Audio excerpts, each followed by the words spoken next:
Oui, il faut être musicien pour être luthier, parce qu'on ne peut pas faire un instrument sans connaître la musique. On joue l'accordéon surtout. Voilà, alors je suis Maurice Biton, je suis luthier, vous voyez, je fabrique des instruments de musique, c'est-à-dire la vielle, cet instrument-là que j'ai fabriqué. De tout âge, j'ai toujours travaillé dans le bois. Alors j'étais ébéniste, et puis étant ébéniste, cet instrument c'était tout en bois. J'ai commencé à lutter comme ça. À partir de l'âge de 16 ans, j'ai commencé à faire les balles. Enfin les balles, les noces, les petits trucs comme ça.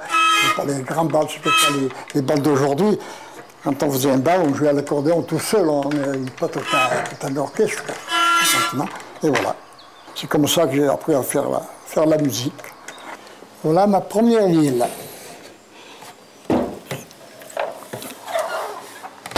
Voilà mon premier chef-d'œuvre. Hein. Vous voyez? Alors, si vous voulez, de la première à celle d'aujourd'hui, c'est-à-dire ces deux villes-là ont 50 ans d'écart, vous voyez? On a regardé leur fabrication et leur forme. C'était en 1973, 72, je crois. 1972, voilà. J'en avais trouvé une que les copains m'avaient prêtée, parce qu'on n'en trouvait pas comme on voulait à l'époque, quand j'ai commencé. Hein. Et puis on ne vous les donnait pas, les vieilles, vous savez, on ne vous les prêtait pas. Mais enfin, j'avais réussi à en avoir une. Alors j'avais copié un peu dessus. J'avais commencé tout seul. D'ailleurs, vous voyez bien, ils n'ont pas la forme de la première, n'a pas la même forme que là. Aujourd'hui. J'ai continué, j'en ai fait mon métier. J'avais le bandeau ici, là, tout simple, la première. Et maintenant, on les fait avec des incrustations, vous voyez, de nattes, oui. Bandeau aussi. Marqueterie d'ébène, bois dur. Très dur, oui. Alors, quand j'ai commencé à faire cette ville-là, comme j'étais ébéniste, j'avais du bois très sec. Il faut du bois très sec pour faire un instrument de musique, du bois qui date de 40, 50 ans, très, très sec. Alors, je ne sais pas si vous avez remarqué, mais toutes les villes que vous verrez, elles sont toutes en noir, habillées en noir. Vous voyez, c'est l'ébène.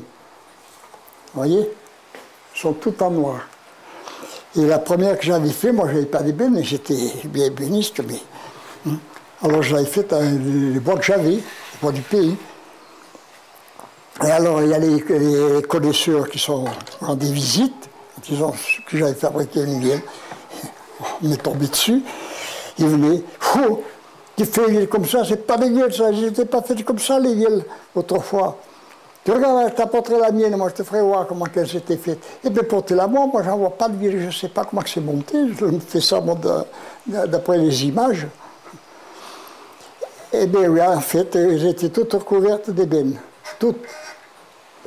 Vous voyez le couvercle là, hein, pour ouvrir vous voyez les petites charnières? J'avais mis des petites charnières de meubles moi, pour pouvoir faire fonctionner le couvercle. Et finalement, que les anciennes, vous voyez, elles avaient toutes des charnières spéciales. Alors autrefois, on les faisait toutes comme ça. Et pourquoi quand vous mettez des charnières comme ça?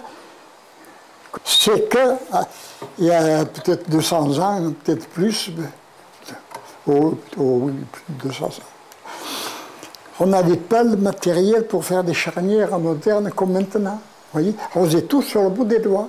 Et alors, vous voyez, ça, c'est deux fils de fer, vous voyez. C'est joli, c'est très original, c'est beau. On faisait ça avec deux fils de fer qu'on tournait autour. Et voilà. On écartait les machins, et la charnière était faite. Parce que maintenant, il faut des emporte-pièces, il faut faire enfin, vous voyez. Ah ben, d'après, j'ai toujours fait comme ça, parce que les vieux m'avaient reproché que c'était pas des vieles, qu'elles n'étaient pas faites comme dans le temps. Alors j'avais fait ça. C'est pas ce qui fait jouer, ni qui empêche de jouer, mais enfin, il faut quand même garder un petit peu les traditions. Il ne faut pas tout changer, sinon ce ne sera plus le même instrument. Et puis quand j'ai commencé, j'étais pas bien habile, alors je ne savais pas bien ce que c'était qu'une vielle et comment que ça fonctionnait. Alors ça, j'avais fait une vielle, moi, j'avais mis une roue. Bon, la roue, vous voyez, il faut que les cordes touchent à peine la roue. Alors moi j'avais fait une vielle, la roue était peut-être plus haute, j'en sais rien, ou plus basse. Et alors Mais je t'ai fait une roue comme ça, il faut que ce soit dans l'alignement, que tout se suive pour pouvoir jouer. Et en effet, et puis j'avais fait le couvre-roue, on appelle ça le couvre-roue, qui était peut-être plus haut, hein, qui était peut-être comme ça. La première que j'avais fait, vous voyez.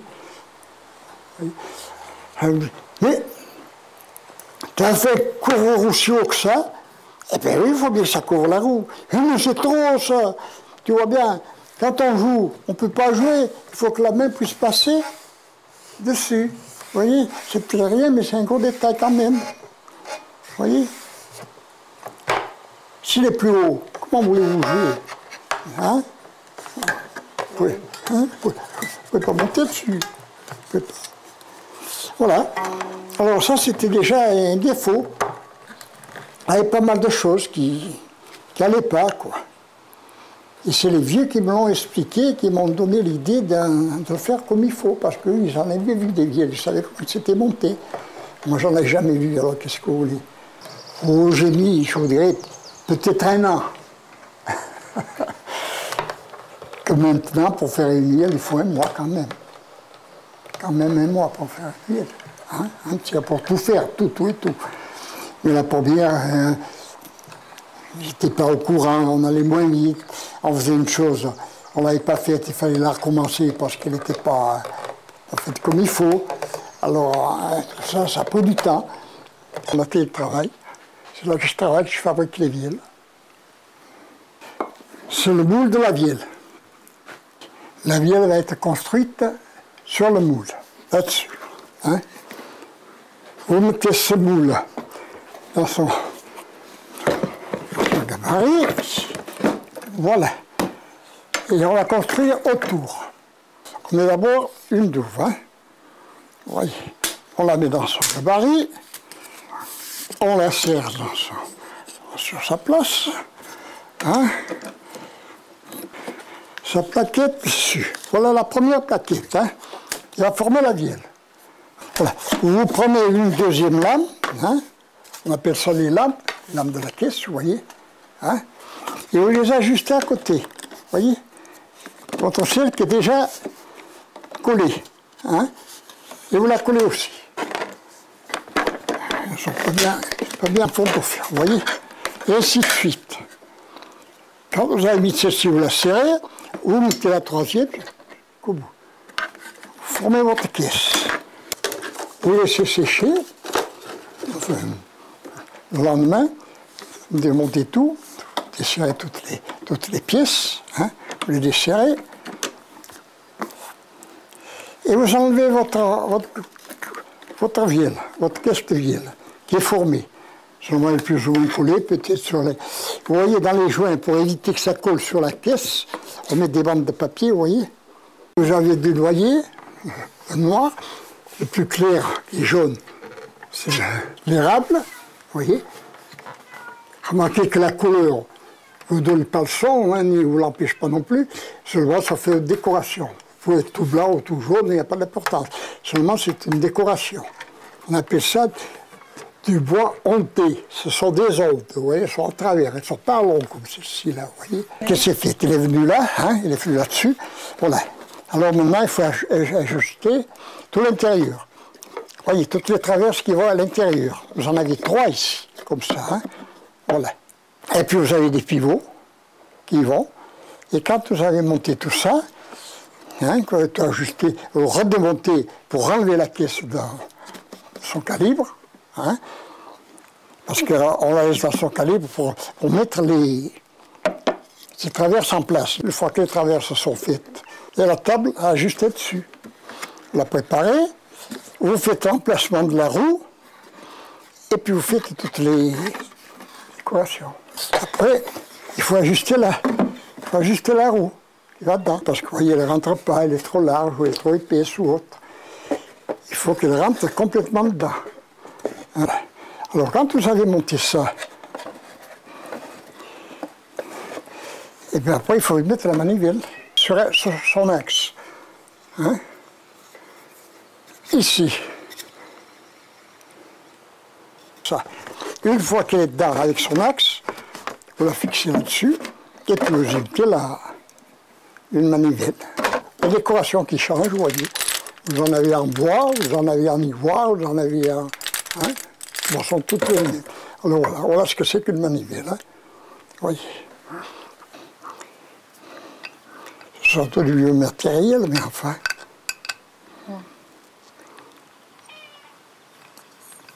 Les vis, elles tournent sur ces deux axes qui sont bloqués sur la traverse de la caisse, ici, hein, et l'autre ici, hein, au bout, là.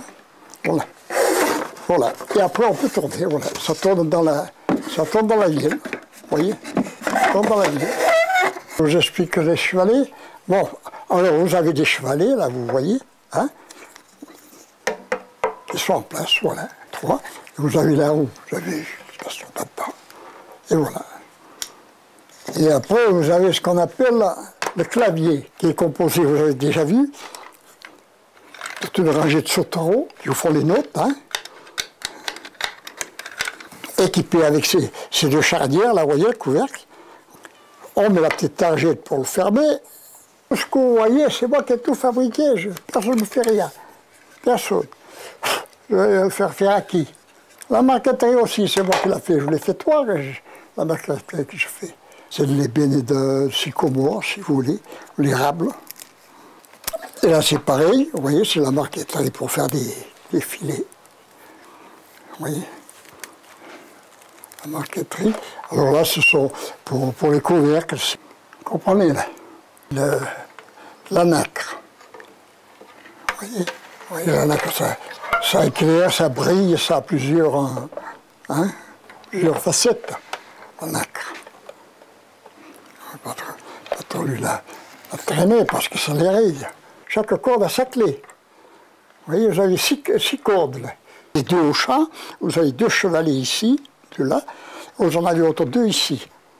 Si la clé est trop petite ou trop grosse, vous l'enfoncez, la tête va buter dedans.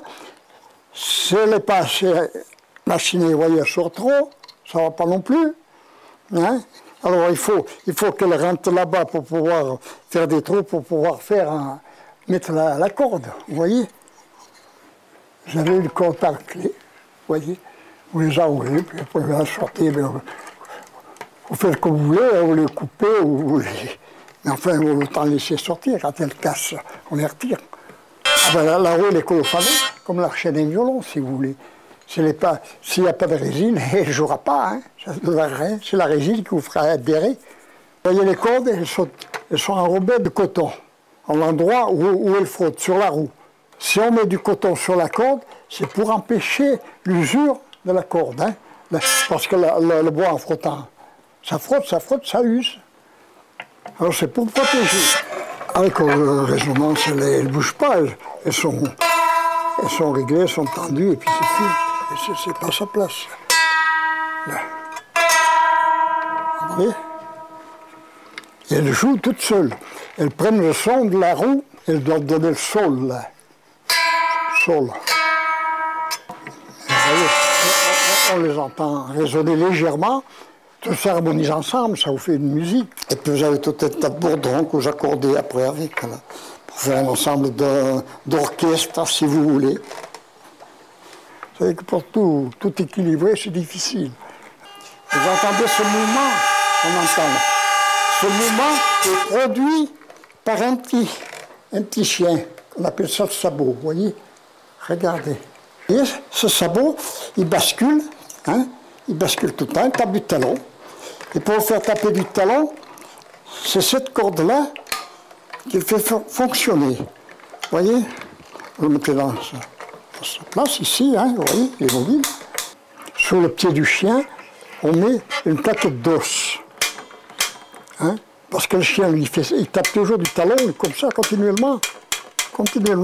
Alors là, il faut taper. Il vous passe la caisse. Elle n'est pas épaisse, la caisse, vous voyez. Alors ça vous la protège, l'os. Vous voyez, les touches. Qui sont équipées de deux chevalets qu'on appelle.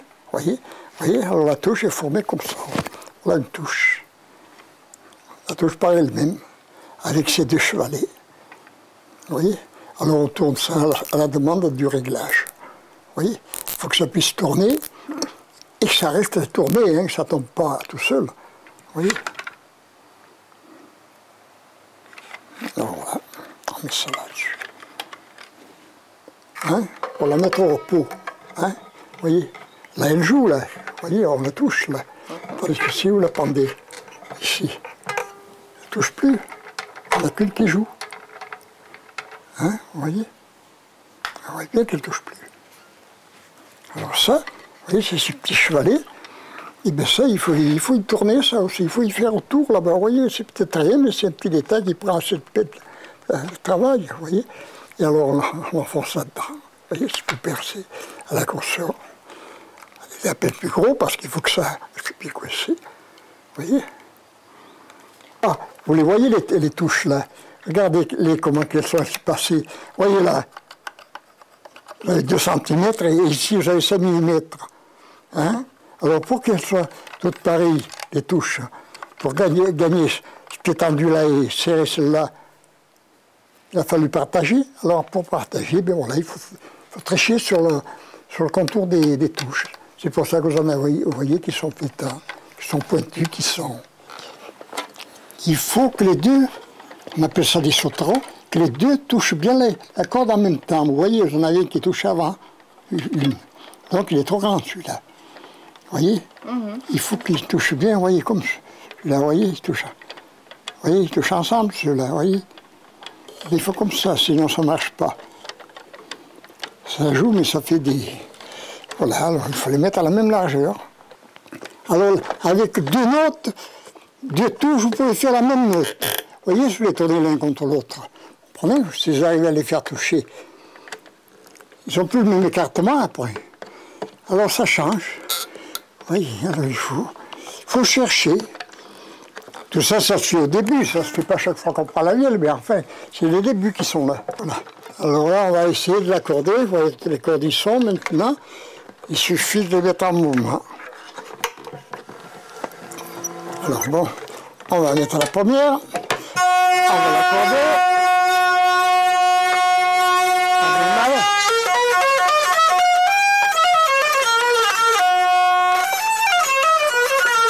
Bon, c'est un solde.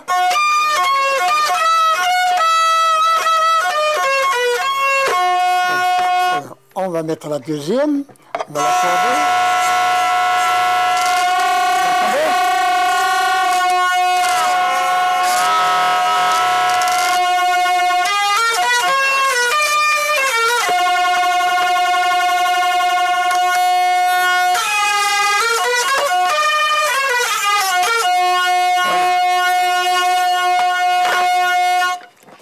On commence la méthode, si vous voulez.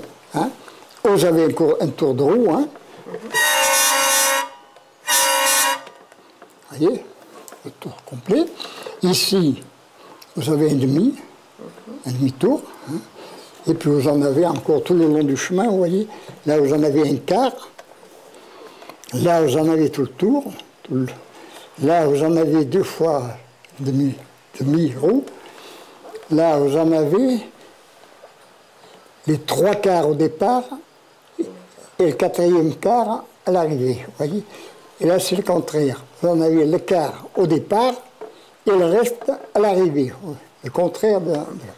Et là, vous avez les 3 mouvements de la valse ou de la java ou autre, vous voyez. 1, 2, 3, 1, 2, 3, vous voyez. Et puis vous avez encore tous des mouvements, vous voyez, que vous les faites au départ ou vous les faites à l'arrivée. Ou tout autour. Vous avez plusieurs rythmes, vous voyez. Alors, vous avez là, si vous voulez,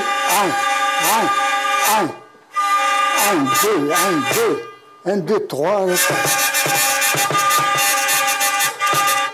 Et alors, pour donner ce rythme, vous tournez avec la manivelle. Il ne faut pas tenir la manivelle serrée comme une simple manivelle, vous voyez. Il faut que les doigts tapent.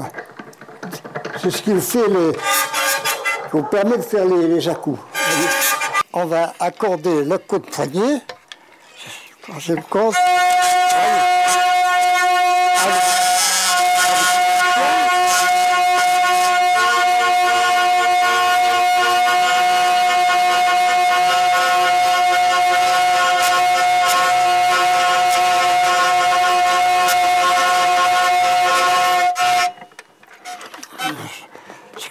heureusement, ça tourne.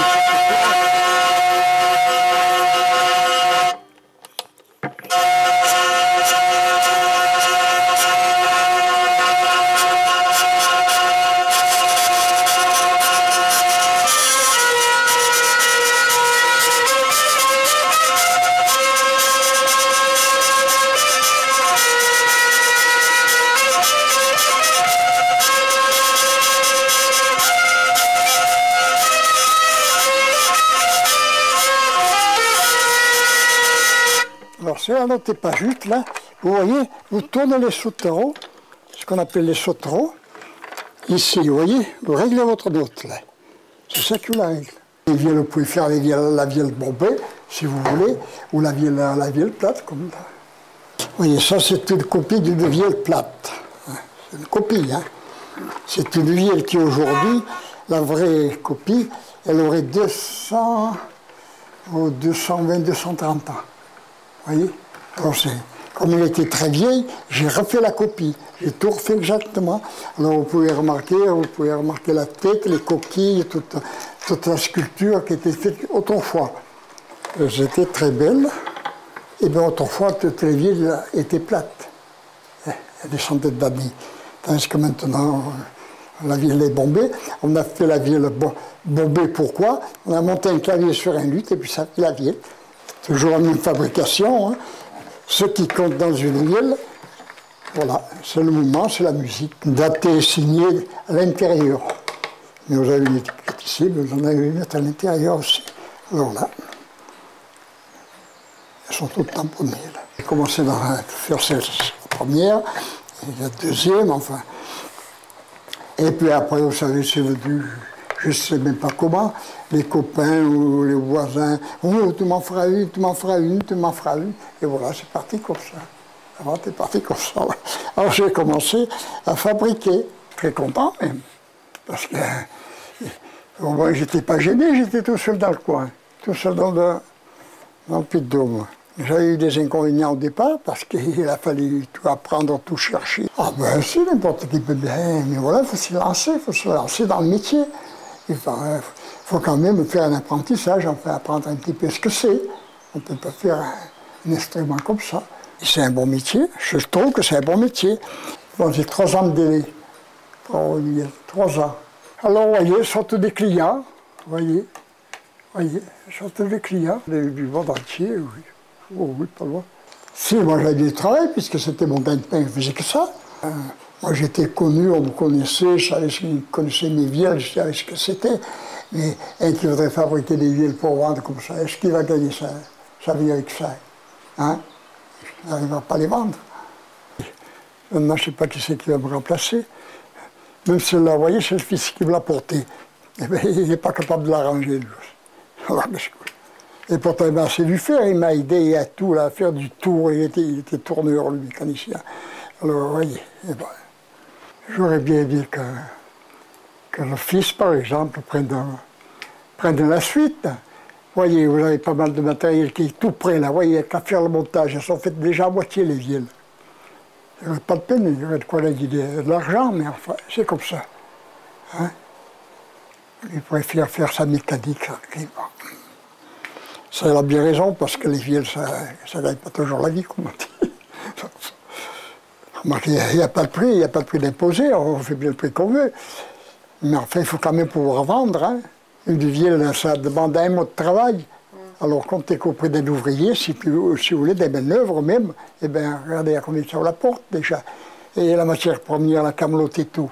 Hein. Eh bien, tout ça, on n'achète pas le vielle pour dire je vais me payer le vielle. Hein. Il faut en avoir l'emploi ou en jouer, quoi.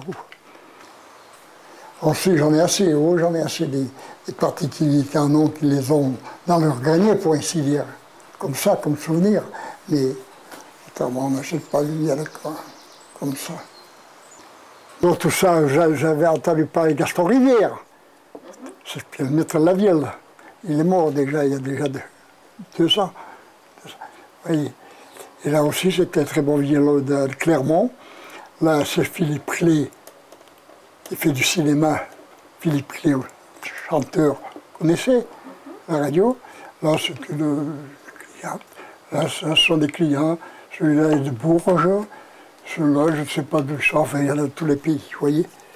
Et après, vous savez, j'ai une grosse clé qui ferme la porte, là. Alors, je vais m'en servir, je la ferme. C'est fini. Il n'y a rien plus là-dedans. Voilà. C'était la salle d'exposition? Eh bien, oui, la salle de vente, si vous voulez, quand on venait chercher une miel, bon, eh bien, on venait là, et puis voilà. On regardait le modèle qu'ils voulaient, premièrement, s'il y en avait. Et puis, ils choisissaient, il y avait partout par là. Ouais.